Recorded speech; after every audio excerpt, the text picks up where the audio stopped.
میں یہاں پہ ضرور ایڈ کروں گی کہ مجھے اکثر لوگ کہتے ہیں کہ میڈم انصاف نہیں ملتا، تو میں کہتی ہوں قیامت تک ملے گا بھی نہیں.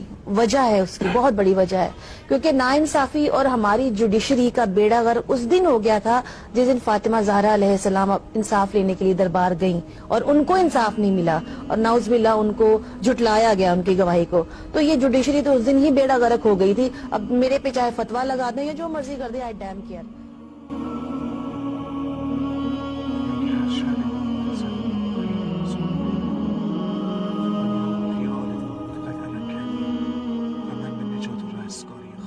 میں براہ راست آپ سے مخاطب ہو کے کہہ رہا ہوں، آپ محترمہ سیفی علی خان صاحبہ کے ساتھ ساتھ پاکستان میں موجود ہر شیعہ کے خلاف مقدمہ دائر کریں، پاکستان کی عدالت عظمیٰ میں مقدمہ دائر کریں.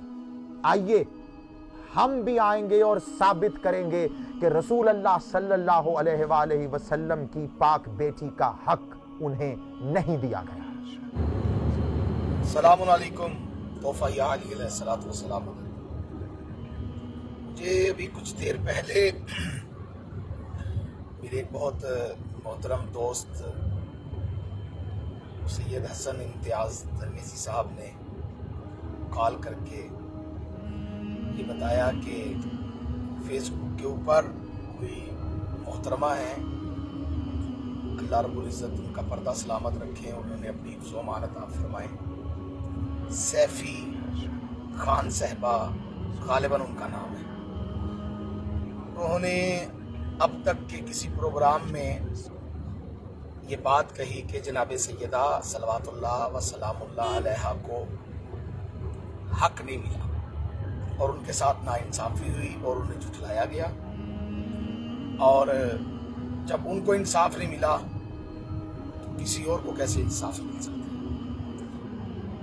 ان کے اس ٹی وی چینل پہ بیان کے بعد میری اطلاع کے مطابق کہ کچھ شر پسند عناصر جو ہمارے ملک کا امن تباہ کرنا چاہتے ہیں، انہوں نے اس حقیقت کو قبول نہیں کیا اور الٹا ان کے خلاف فیس بک پر بہت زیادہ شور ڈالا ہوا ہے.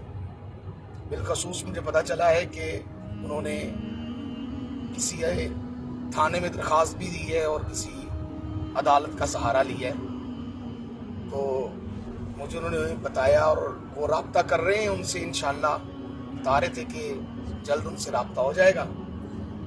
تو میں اپنے تمام سننے والے اور دیکھنے والے سامعین کو، اور بالخصوص جنہوں نے ان کے خلاف درخواست دی ہے اور جنہوں نے اس حقیقت کا انکار کیا ہے، ان کو بتا دینا ضروری سمجھتا ہوں کہ بڑی شدت سے انتظار رہے گا کہ یہ کیس ایک بار عدالت میں لگے اور پھر ہم وہاں پہ ثابت کریں گے کہ کس کس نے جناب سیدہ کو جھٹلایا اور کس کس نے جناب سیدہ کا حق غصب کیا اور کس کس نے انہیں رلایا اور کس کس نے ان کی توہین کی.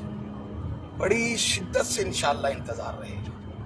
آپ کیس کیجئے، عدالتیں حاضر ہیں، ہم انشاءاللہ لڑیں گے اور دنیا کی کسی عدالت میں بھی انشاءاللہ ہم ثابت کریں گے. آپ کا انتظار رہے گا. فی امان اللہ. یا علی مدد.